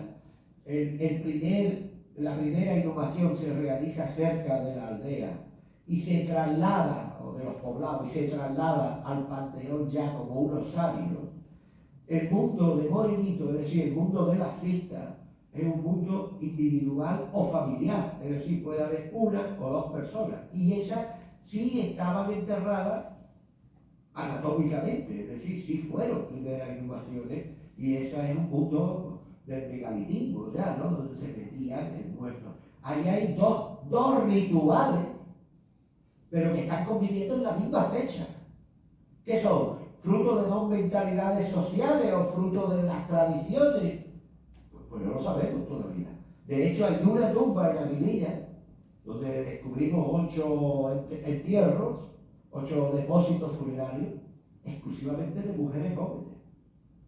Es decir, ni siquiera, pues, no, seguramente hoy en día no le hemos hecho el ADN, porque eso vale mucho dinero y no tenemos ahora mismo proyectos para ese sentido, pero si algún día le hacemos el ADN a todos esos 51 muertos que tenemos, más los 14 o 15 muertos en entierro de cistas, pues vamos a descubrir si ahí hay una cuestión familiar, un vínculo, es decir, hay vínculo entre esas personas que están viviendo en la misma época, pero que tienen dos modelos de enterramiento distintos, son distintos, no lo sabemos, pero es increíblemente interesante. Aunque un avance al ADN, tenemos un trabajo de Sí. prensa con los colegas alemanes de Masplan, de algún elemento de aquí, Sí. con otros más antiguos, ¿no? Porque les interesaban a los compañeros los temas paleolíticos, ¿no? Pero a algunos se les pudo dar, lo que comenta Pedro, ADN e isótopos, aquí van a ser claros para ver qué comían, porque pensamos que son dos poblaciones, pero ojo, como pasa en las fronteras y los colegas medievalistas lo saben muy bien, hay interacciones, hay relaciones de poblaciones en vida cotidiana y es un gran tema histórico estos dos mundos. Porque luego tenemos la gente que vive en los poblados de las fiestas, ¿no? Y es el Castillón de Gobante y todo el poblamiento que hay en las orillas del Guadalteba, Guadalhorce y Espolón, que geográficamente está en el término de Campillos, ¿no?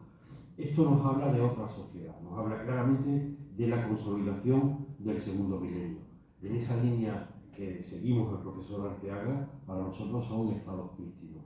Claramente, es el abandono de la igualdad comunitaria, son sociedades que llamamos clasistas iniciales, el modo de producción sigue siendo agropecuario, pero hay claramente una regulación de la propiedad de la tierra. Hay procesos de distribución muy claros de elementos, y son los metales, ¿no? Que esta no es una zona metalífera, vienen metales de la parte del sudeste, de la zona de Jaén, de Linares, Andújar y de la parte de Huelva, ¿no? de la minería, en el fondo es ese ámbito de la edad del bronce, ¿no? Y sí hay unas prácticas guerreras muy claras, los enterramientos, como hemos visto en Morenito, esa élite tiene metales, tiene armas claramente, y como ocurre en otros poblados que habrá que seguir investigando porque estos poblados tienen mucho futuro, pero los ejemplos conocidos como Fuente Álamo, en las laderas están las tumbas, podemos decir, de los trabajadores de la clase popular, prácticamente en piso y sin ningún ajuar, y en la parte alta, en la Acrópolis, son tumbas de élite con materiales,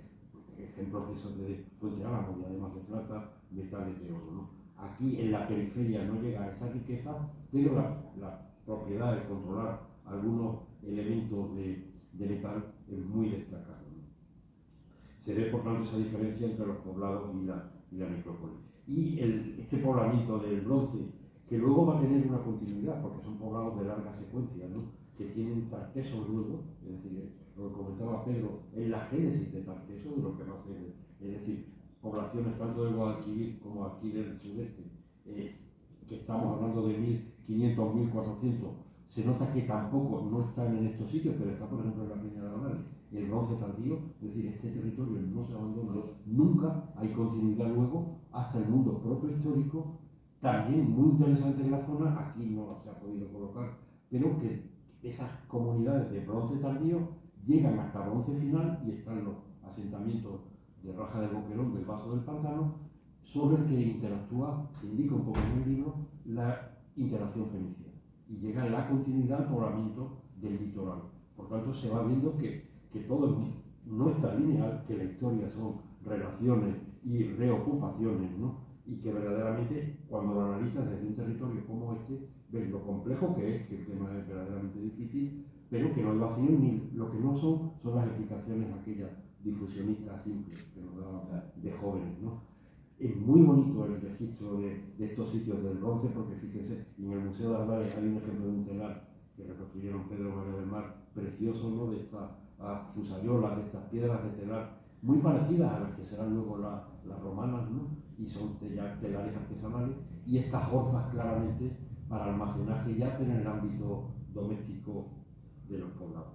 Con esa idea también de que la vemos clara de la periferia del Argar, pero es que la topografía de los sitios son los argánicos típicos. Están buscando las acrópolis, que vienen asentamientos en terrazas, cuando continúen excavaciones en el Castillo de Severa, son lugares aterrazados, acondicionando la ladera para poder hacerlo habitable, claramente como los sitios del sureste, ¿no?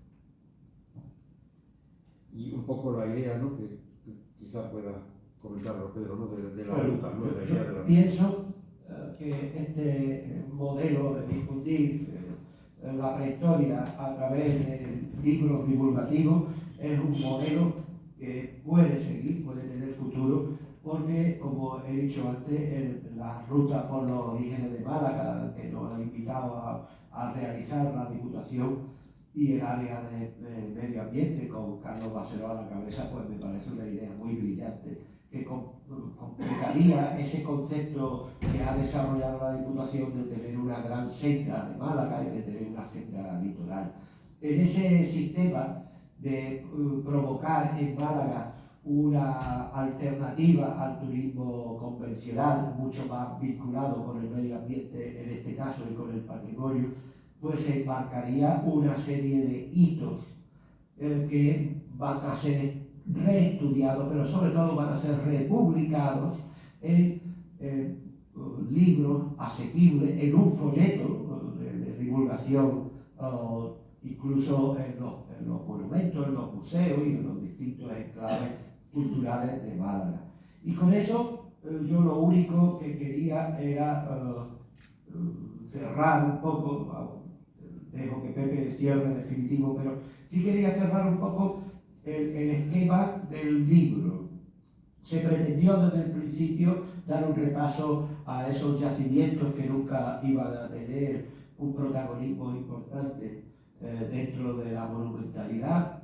Se han incluido dos yacimientos que sí me parece que en el futuro, si sus ayuntamientos quieren, pueden convertirse en sitios monumentales visitables a nivel como parques arqueológicos, como es el propio de Aguililla, el Campillo, y la propia Cueva de las Palomas, el sistema de las cuevas de Palomas y el Tajo del Molino, el tema, y tienen posibilidades. Pero para cualquier persona que quiera ya hacerlo, con esta guía va a recibir una información básica de por qué son importantes, de por qué sí deben ser conocidos.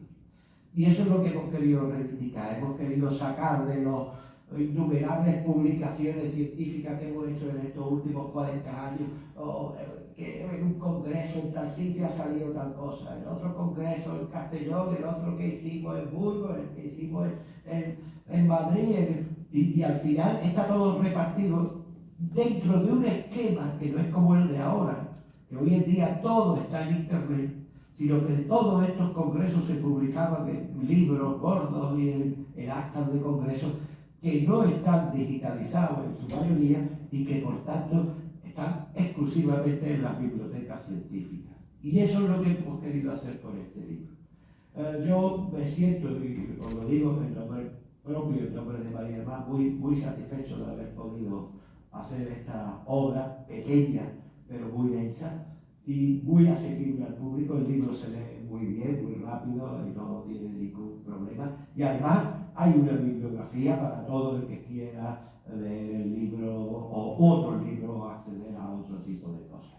Así que, en mi caso, yo nada más, abrimos si quieren ustedes un turno de preguntas y de debate, y yo supongo que Pepe querrá rematar. Decir una cosa solo. Como han podido ver, esto que llamamos modelo de arqueología de Ardales, que lo comentaba al principio, está basado en la investigación de base, en esa conservación del patrimonio para el futuro, que aquí claramente ha sido labor del ayuntamiento, ¿no? Claramente, ¿no? Y hay que agradecérselo a las diversas corporaciones. La difusión, socialización como preparación de estas visitas, de estas guías didácticas, y luego evidentemente otro camino de publicaciones científicas.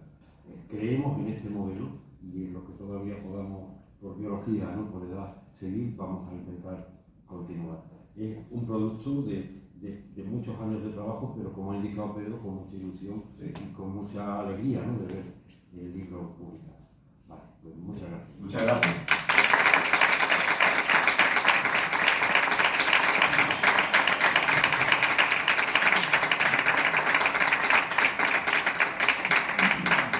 Si quieren hacer algunas preguntas, en el momento, porque después nos vamos a tomar un café. Sí, le damos a la luz, por si que lo veo ahora, perfecto. ¿Alguna pregunta? Yo quisiera preguntar una cosa en relación con el ADN, pero creo que ya lo habéis contestado. Era para saber si entre esas poblaciones de la Jarillas y la de Morenito tenéis suficientes restos óseos como para hacer una comparativa, para ver si son gente de distintas procedencias. Sí que tendríamos suficiente, el problema es que no tenemos suficiente. Es decir, cuando hemos tenido la participación de los laboratorios del ADN, estábamos dentro del marco de un proyecto, que era el proyecto de Cueva de Ardales y Cima de las Palomas de Teba. No teníamos presupuesto para hacerlo, pero nos lo han hecho gratis, realmente. Le pudimos colar 2 o 3 muestras en el proyecto que no eran de paleolítico, porque nos interesaba mucho también saber ese. Y tenemos datos de una persona neolítica y tenemos datos de una persona calcolítica, bueno, más o menos de esa etapa intermedia. Pero claro, habría que hacer una batería de análisis, ¿no? Pero ese es el futuro, ¿no? Sí, pero dentro de todo, lo bueno es que hay enterramientos y hay registro, ¿eh? Del Neolítico Antiguo en Cueva de Ardales, igual en Palomas de Teba, en las entradas, ¿no? Luego está el mundo del megalitismo, de tipo la Lantejuela, los que trabajan Serafín y Eduardo de Jaime, ¿no? Luego el mundo de la Justa y el mundo de Aguililla. Es decir, hay registro, lo que pasa es que va a tener que ser un proyecto propio. ADN y isótopos, ¿eh? Porque los isótopos te dan lo que han comido. Y esto es también muy y son prácticas diferentes, ¿no? Pero ante un problema que luego venimos y contigo hablando de este mundo funerario del bronce, estamos ante un gran tema histórico, ¿eh? Y una cosa curiosa, que no está en el ADN porque no se ha hecho, pero está en lo que nos dimos cuenta cuando investigamos las más de 2.500 piezas de Aguililla, es que la procedencia de la materia prima empleada tanto en las cerámicas como en los siles, es decir, la procedencia de la piedra de siles, están repartidas por los 3 valles, lo que implica que incluso la antropóloga que hizo el primer estudio de Guirilla llegó a decirnos que incluso parece que había dos razas distintas conviviendo, o conviviendo vivas, pero enterradas en las mismas necrópolis de Aguililla. Así que queda mucho por ver a niveles humanos y antropológicos en esta enorme cantidad de tumbas. Y ya digo, como he dicho antes, que fue una suerte que en el año 94 nosotros pudiésemos estudiar una necrópolis que estaba intacta. Había sido removida, tres de las tumbas habían sido removidas en época de la guerra civil, pero nada más. Y eso no fue una remoción especulativa para sacar el resto ni llevárselo ni nada. Fue simplemente hacerse un hueco para un nido de ametralladora. O sea, era una cosa un poco distinta.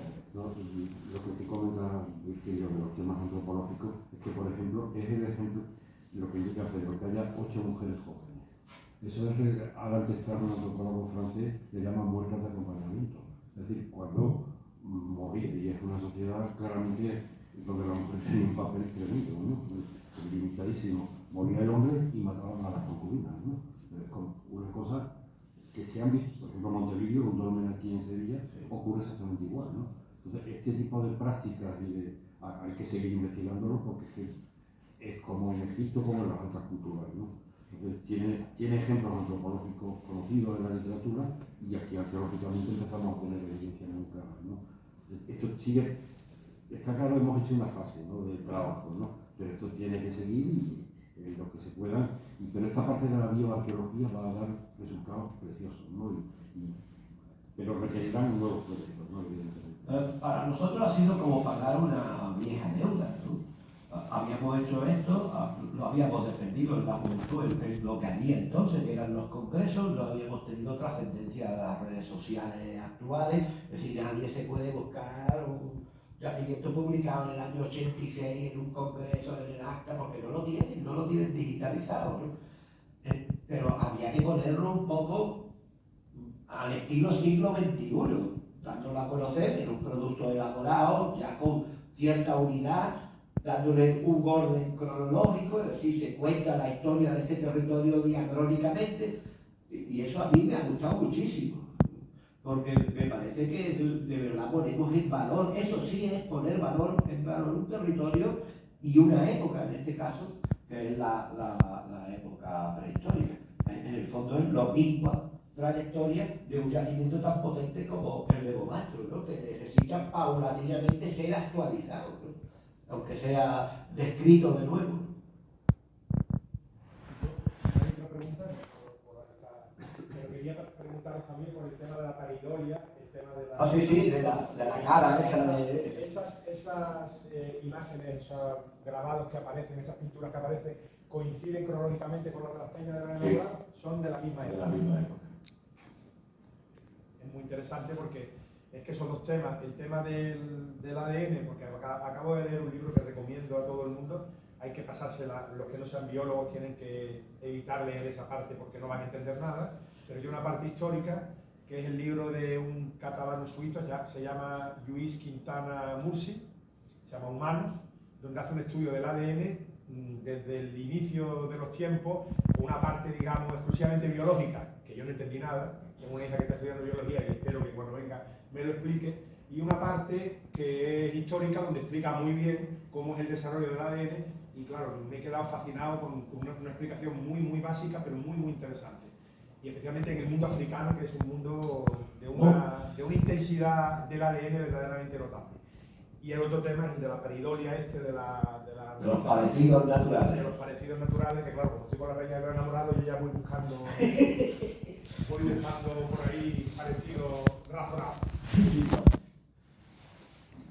Respecto a la pareidolia y la escara, en el Torcat Antequera, los aficionados, tenemos un especialista en localización de caras y podremos tener entre 100 y 200, más o menos.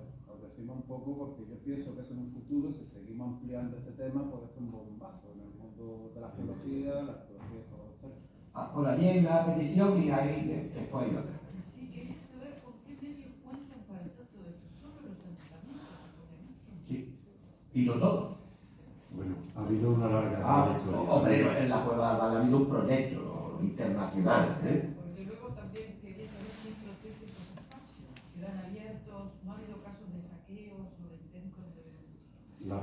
hablado de la financiación, ¿no? En verdad, el camino no ha sido fácil, se lo puedo asegurar, ¿no? Aquí la unión fue un apoyo, una unión de amistad, claramente, entre los tres, María del Mar, Pedro y yo, la incorporación de nuevos compañeros y un apoyo municipal básico durante 40 años, que ha sido muy bonito y un ejemplo, ¿eh? Eso no ocurre en otros sitios, ¿eh? A veces son los pueblos pequeños los que quieren más al patrimonio. En un momento dado se pidieron ayuda en escuelas talleres, ¿no? Hubo ayudas de la Diputación Provincial. En un momento nosotros desde la universidad pedimos proyectos al Ministerio. Cuando se incorporaron los colegas alemanes hubo un proyecto europeo, pero han sido para cosas muy puntuales. El camino ha sido largo y en muchos momentos muy duro, ¿eh? La universidad no puede. La universidad es que no tiene medios, la universidad tiene que pedir a proyectos, ¿no? Aquí en concreto la Junta de Andalucía da unas pequeñas ayudas a grupos que se llaman PAI, Plan Andaluz de Investigación, pero que son muy modestos, ¿no? Algo puede hacerse, pero muy poquito, y tenemos que pedir a proyectos, ¿no? Y hemos pedido y hemos tenido algún proyecto de apoyo, sobre todo para esta fase de analítica, que como Pedro decía que son costosas, ¿no? Tanto carbono 14, ADN y isótopos, ¿no? Y la conservación es el otro tema. A nivel local, nosotros no somos partidarios de las vallas en los sitios, ¿no? Pero a veces ha habido que hacer cerramientos, ¿no? La clave son los colegios y la educación, claramente. Cuando los niños valoran eso como suyo, se acaba el saqueo, ¿no? Claramente. El problema son saqueos externos que puede haber, es decir, coordinación con Guardia Civil, con Policía Municipal, porque algunos sitios tienen enclaves valiosos, ¿no? Muy valiosos incluso económicamente, ¿no? Nosotros no lo vemos así. Y de nuevo sería la coordinación con quien tiene competencia. Aquí en Andalucía es Junta de Andalucía. Y a nivel nacional el Estado también. Pero yo sí les puedo decir, en la trayectoria que tengo, de años, que ni la corporación anterior ni la actual cuida mucho el tema de conservación de este tipo de sitios modestos, ¿no? Porque nosotros vale, están los sitios monumentales, pero ¿y la vida cotidiana de estos lugares? También es que tenemos una historia riquísima, ¿no? Pero, vale, hay mucho dinero para muchas cosas, ¿no? Entonces, esto también forma parte de esta serie de enclaves modestos, ¿no? Virgilio lo comentaba ante el tema africano, ¿no? Que también hemos tenido la ocasión de trabajar en la llevada y en la parte de la península tingitana. Es que es cómo se da la herencia al territorio, pero lo hemos hablado mucho. Es que los yacimientos están en el paisaje, están en el territorio. Si se quiere verdaderamente hacer un turismo cultural, esto se tiene que integrar, ¿no? Y claro, es un poco desde nuestra perspectiva convencer a las administraciones. Nosotros llevamos clamando en el desierto muchos años, ¿no? Pero vamos a seguir, ¿no? Que está la importancia de los grandes monumentos, pero estas pequeñas aldeas, estos pequeños sitios, hay que protegerlos, ¿no? De alguna manera, ¿no? Yo incluso he sufrido una transformación mental a lo largo de mi ya larga trayectoria. En principio pensaba que no decir nada de los yacimientos los beneficiaba.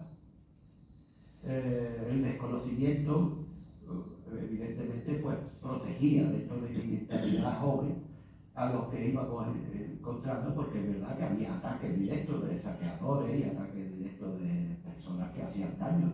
En las pinturas que a mí me ha pasado muchas veces por el clásico graffiti encima y demás.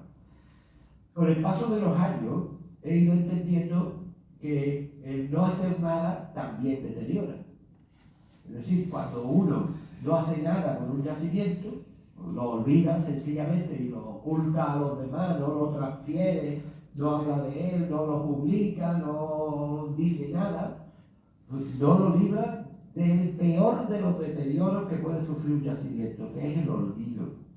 El olvido ha provocado en algunos lugares, bien estudiado en su momento, transferido a las normativas urbanísticas, pero olvidados, porque nadie los conoce, a una destrucción, por ejemplo, en la Sartía de decenas de yacimientos pequeños, por una tarea agrícola, cuando la agricultura siempre ha sido compatible con la conservación prácticamente.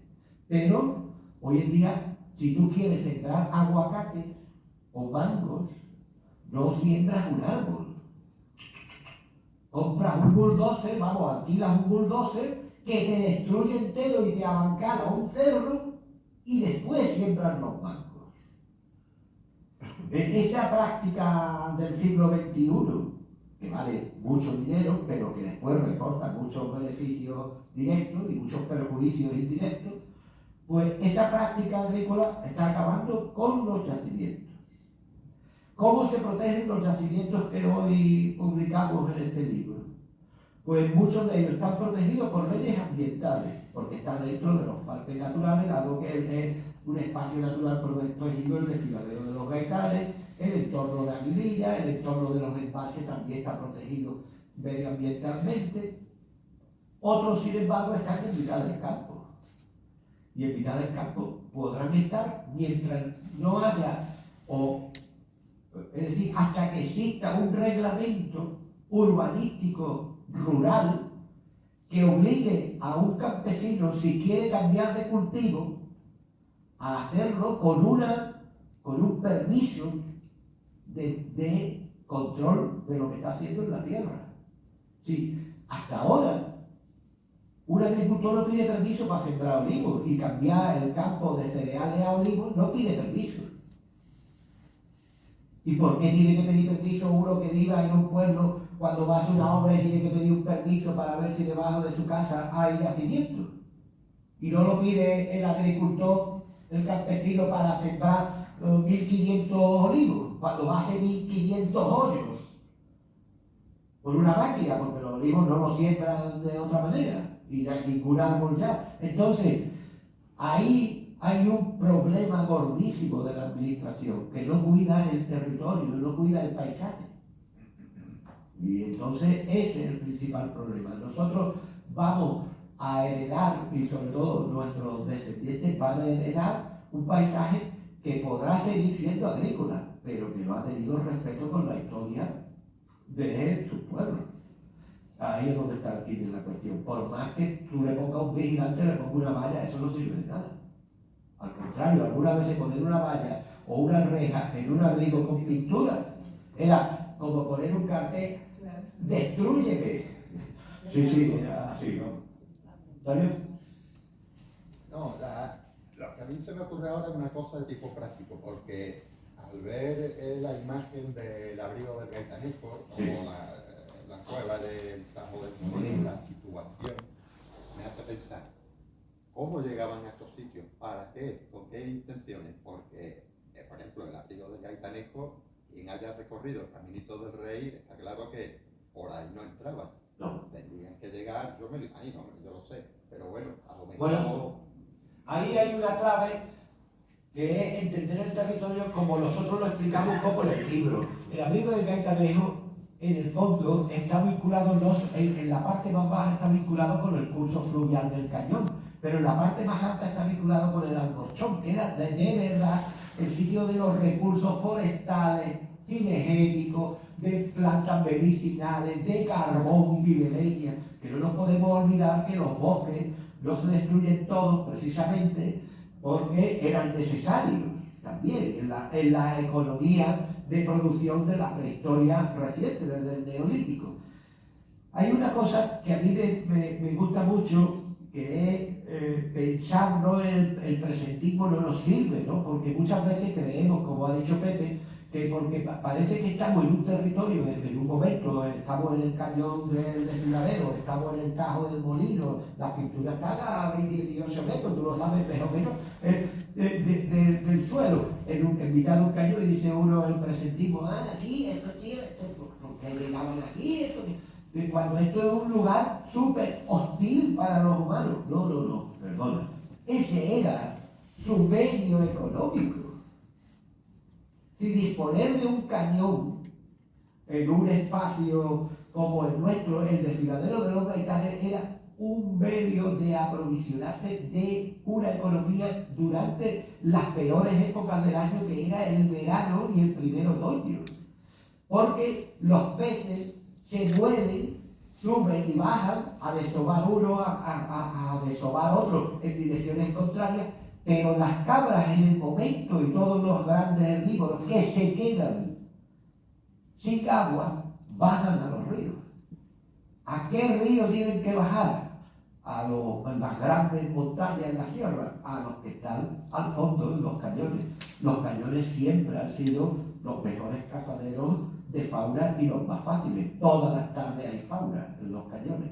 El cabrito del rey, yo no sé si ustedes sabéis, que el cabrito lo utilizamos los usuarios hasta las 6 de la tarde o las 7 en verano, y que a partir de las 7 lo utilizan todos los animales. Las cámaras de cabrito del rey las está utilizando la Universidad de Málaga, el Departamento de Biología, para hacer todo el inventario de fauna que hay en el paraje. Pues todo pasa por allí. ¿Por qué? Porque tiene que bajar y atravesar cabrito del rey para ir al agua, cuando nosotros no estamos. Así que hay un horario para personas y otro horario para fauna.